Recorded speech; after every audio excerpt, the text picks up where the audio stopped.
Hey guys and welcome back to the another video of our UGC Net Management Paper 2 Unit 1 series।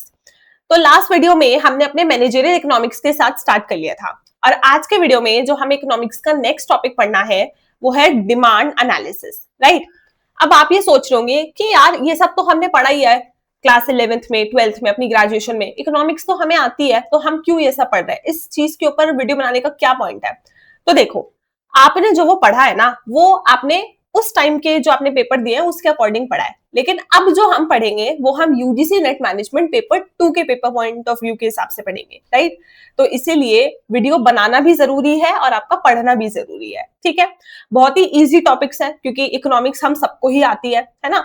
तो फटाफट से हम सारे topics अपने इकोनॉमिक्स के करते चलेंगे, ठीक है। और आज के वीडियो में जो हमें टॉपिक करना है वो है हमारा डिमांड एनालिसिस, राइट। चलो ओके, तो सबसे पहले तो हम यही समझते हैं कि डिमांड क्या होती है, what is the meaning of demand. तो वैसे तो ये हम सभी जानते हैं लेकिन एक बार फिर से देख लेते हैं। तो मैं आपको बहुत ही सिंपल भाषा में समझाती हूँ, ठीक है। देखो, फॉर एग्जाम्पल कि ये पेन है, आपको इस पेन की डिमांड करनी है, राइट। अब इस पेन की डिमांड करने के लिए आपके पास क्या क्या होना चाहिए। तो सबसे पहले तो आपके पास डिजायर होनी चाहिए। डिजायर यानी कि आपकी इच्छा होनी चाहिए कि मुझे ये पेन खरीदना है, ठीक है। अब इच्छा तो है, लेकिन किसी भी चीज को खरीदने के लिए सबसे ज्यादा जरूरी क्या है? पैसा, है ना। तो दूसरी चीज आपके पास जो होनी चाहिए वो क्या है? एबिलिटी टू पे फॉर इट, कि आपके पास पैसा होना चाहिए इस पेन को खरीदने का। तीसरा, आपके पास क्या होना चाहिए? विलिंगनेस होनी चाहिए। विलिंगनेस यानी कि पैसा तो सबके पास होता है लेकिन उसको खरीदने का जिगरा होना चाहिए, तो विलिंगनेस होनी चाहिए, ठीक है। और इसी को हम क्या बोलते हैं? Demand, right. एक बार इसको रीड करते हैं पहले।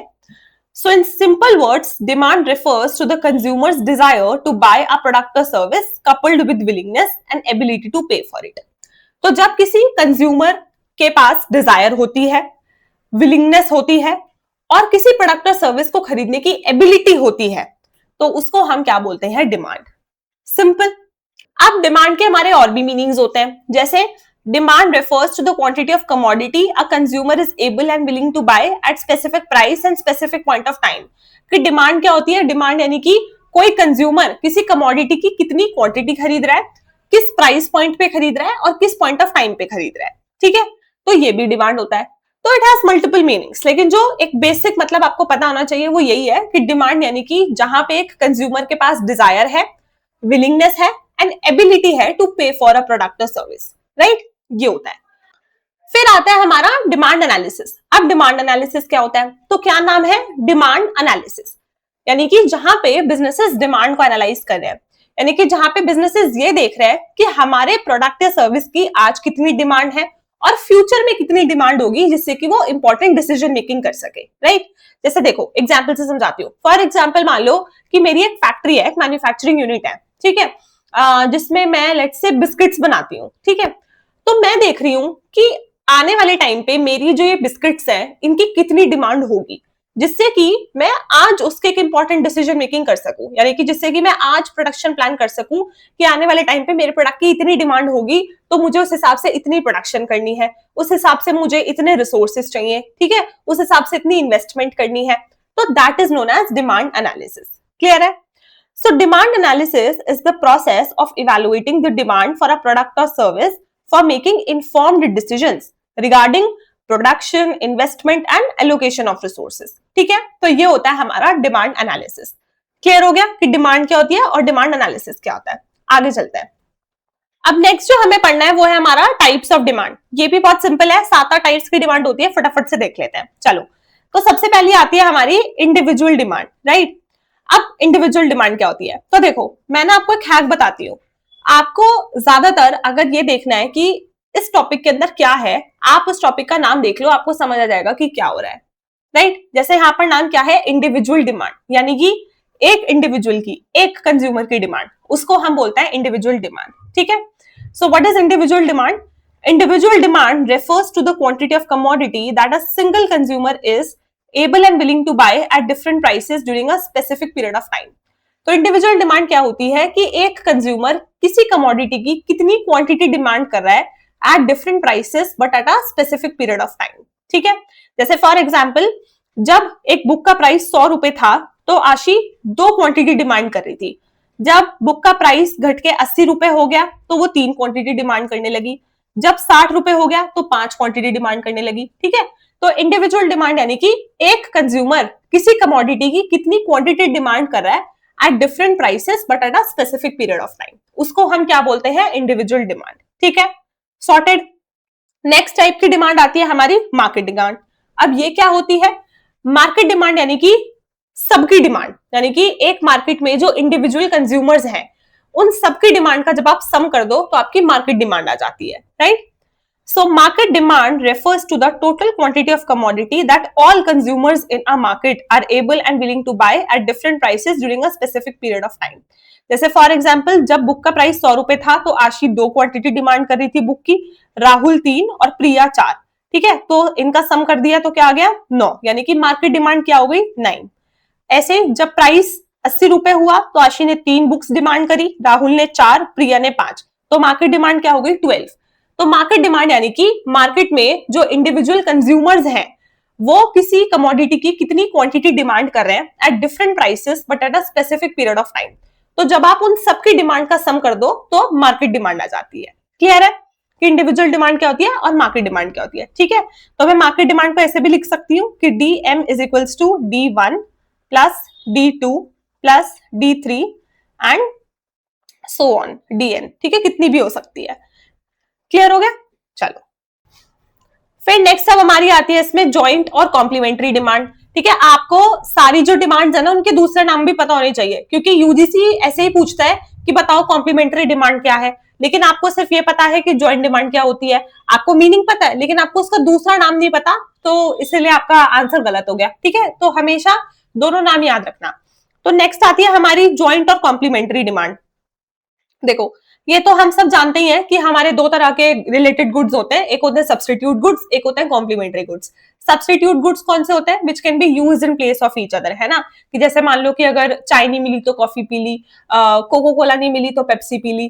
ठीक है, तो दैट इज सब्स्टिट्यूट गुड्स की एक दूसरे की जगह जिनको आप यूज कर सकते हो।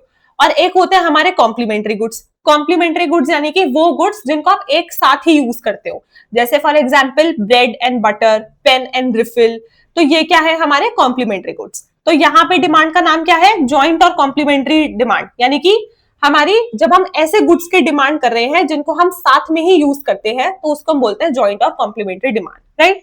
So joint demand arises when 2 or more goods are demanded together to satisfy the same want. For example, bread and butter, pen and refill, etc. यानी कि in simple words, जब आप complementary goods की demand करते हो तो उसको हम बोलते हैं joint और complementary demand. क्लियर है? नेक्स्ट हमारी आती है इसमें कंपोजिट डिमांड। कंपोजिट डिमांड यानी कि जब आप किसी ऐसे गुड की डिमांड कर रहे हो जिसके मल्टीपल यूजेस हैं, जैसे फॉर एग्जांपल कि मैंने दूध की डिमांड करी, क्योंकि दूध को मैं सिर्फ ड्रिंकिंग के लिए भी यूज कर सकती हूँ, दूध से मैं पनीर भी निकाल सकती हूँ, दूध से मैं आइसक्रीम भी जमा सकती हूँ, है ना?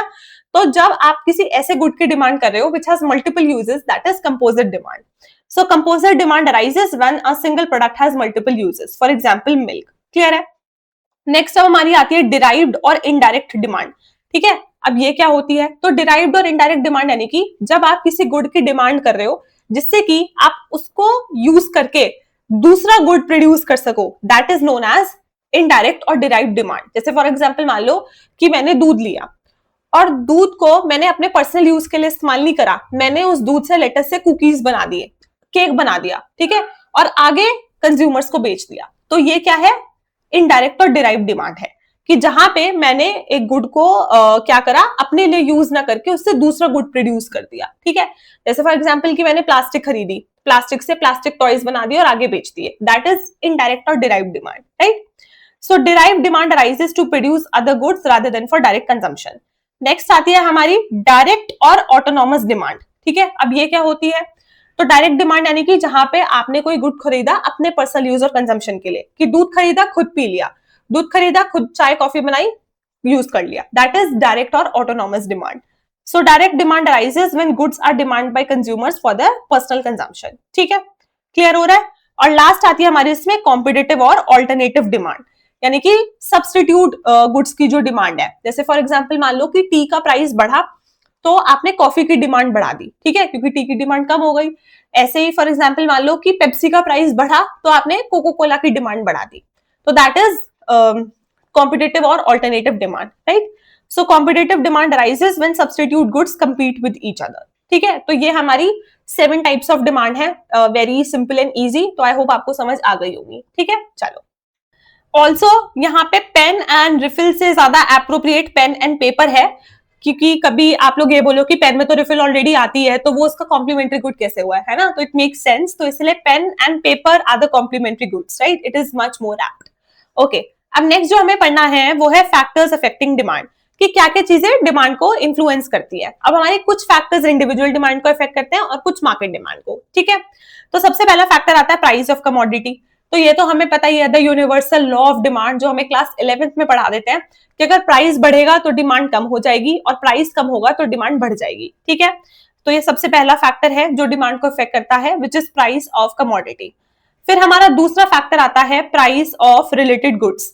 अब ये भी मैंने अभी आपको ऊपर बताया कि हमारे दो तरह के रिलेटेड गुड्स हैं, substitute goods and complementary goods. Substitute goods वो है जिनको आप एक दूसरे की जगह यूज कर सकते हो, कि जैसे मान लो कि टी का प्राइस अगर बढ़ेगा तो लोग चाय कम खरीदेंगे और कॉफी की तरफ शिफ्ट हो जाएंगे, तो कॉफी की डिमांड बढ़ जाएगी, राइट? और कॉम्प्लीमेंट्री गुड्स कौन से होते हैं? जिनको आप एक साथ यूज करते हो, जैसे कि ब्रेड एंड बटर। तो अगर ब्रेड का प्राइस बढ़ा तो लोगों ने ब्रेड कम खरीदी, अब ब्रेड की डिमांड कम हुई तो ऑटोमेटिकली बटर की भी डिमांड कम हो जाएगी, ठीक है? तो ये होता है। आई डोंट थिंक कि इसको मुझे रीड करने की जरूरत है, बिकॉज ये तो बेसिक ही है, हमें पता ही है। फिर नेक्स्ट अब हमारा फैक्टर आता है इनकम ऑफ द कंज्यूमर। तो हमें ये भी पता है। अब इसमें हमारे दो तरह के गुड्स आते हैं, normal goods and inferior goods. अगर कंज्यूमर की इनकम बढ़ेगी तो उसकी नॉर्मल गुड्स की डिमांड भी बढ़ जाएगी, और अगर कंज्यूमर की इनकम कम होगी तो नॉर्मल गुड्स की डिमांड भी कम हो जाएगी, सिंपल। इंफीरियर गुड्स में क्या है कि अगर कंज्यूमर की इनकम बढ़ेगी तो वो इंफीरियर गुड्स की डिमांड कम करेगा, और अगर उसकी इनकम कम होगी तो वो इंफीरियर गुड्स की डिमांड ज्यादा करेगा, राइट? तो ये है। Then third factor is taste and preferences, कि कंज्यूमर की टेस्ट एंड प्रेफरेंसेस कैसी है वो भी डिमांड को इफेक्ट करती है, ठीक है? जैसे मान लो कि आजकल के टाइम पे जो लोग हैं वो हेल्दी खाना खाना ज्यादा पसंद करते हैं, जैसे हेल्दी स्नैक्स खाएंगे, बिल्कुल ऑयल फ्री खाना खाएंगे, है ना? तो इसीलिए आज के टाइम पे ज्यादातर हेल्दी फूड्स की डिमांड जो है वो इंक्रीज हो गई है, प्रोटीन बार्स और ये सब। तो changes in consumer taste and preferences also influence demand. Next factor आता है expectation of change in price in future, कि कंज्यूमर्स क्या एक्सपेक्ट कर रहे हैं। कि मान लो कि अगर कंज्यूमर्स ये एक्सपेक्ट कर रहे हैं कि आने वाले टाइम पे इस प्रोडक्ट के जो प्राइस है वो कम हो जाएंगे, तो आज के टाइम पे वो क्या करेंगे, डिमांड कम कर देंगे, है ना?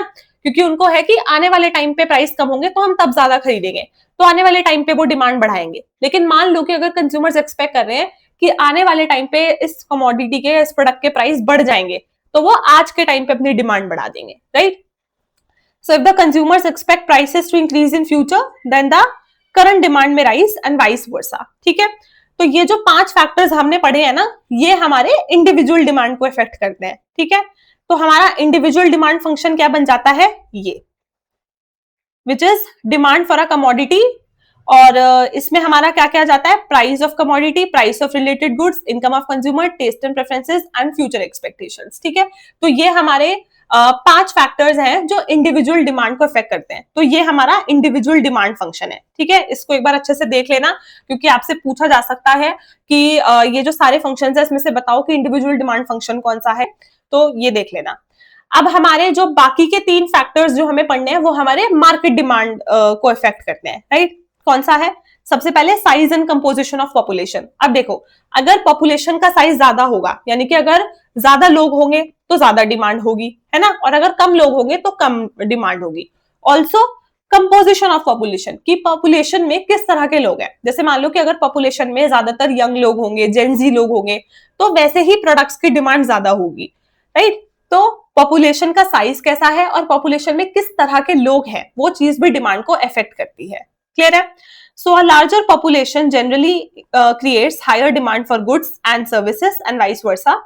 And also, large number of young population increases the demand for smartphones, online education and fast food. ठीक है? नेक्स्ट फैक्टर आता है सीजन एंड वेदर। ये भी हमें पता है कि जैसे मान लो अगर गर्मी का मौसम है तो एसी की डिमांड ज्यादा है, फ्रिज की डिमांड ज्यादा है, और आपके ये जो आइसक्रीम्स, कोल्ड ड्रिंक्स है ना, इन सब चीजों की डिमांड ज्यादा है। सर्दी का सीजन है तो हीटर की डिमांड ज्यादा है, वुलन कपड़ों की डिमांड ज्यादा है। मॉनसून का सीजन है तो वो अम्ब्रेलास की डिमांड, रेन कोट्स की डिमांड ज्यादा है, ठीक है? तो सीजन एंड वेदर भी डिमांड को इफेक्ट करता है। क्लियर है? और हमारा लास्ट फैक्टर आ जाता है डिस्ट्रीब्यूशन ऑफ इनकम। अगर हमारा इक्वल डिस्ट्रीब्यूशन है वेल्थ और इनकम का, यानी कि अमीर और गरीब के बीच में ज्यादा फर्क नहीं है, तो डिमांड ज्यादा होगी। लेकिन अगर हमारा अनइक्वल डिस्ट्रीब्यूशन है वेल्थ एंड इनकम का, यानी कि अमीर और गरीब के बीच में बहुत ज्यादा फर्क है, गैप है, तो हमारी कम डिमांड होगी, राइट।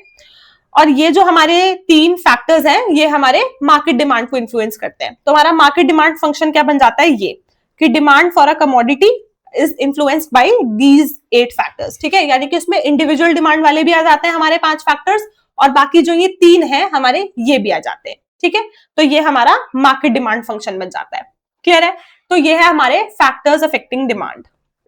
तो आज के वीडियो में हम इतना ही रखेंगे। आज हमने सिर्फ बेसिक चीजें पढ़ी हैं कि डिमांड क्या होता है, डिमांड एनालिसिस क्या होता है, and what are the types and factors affecting demand, ठीक है।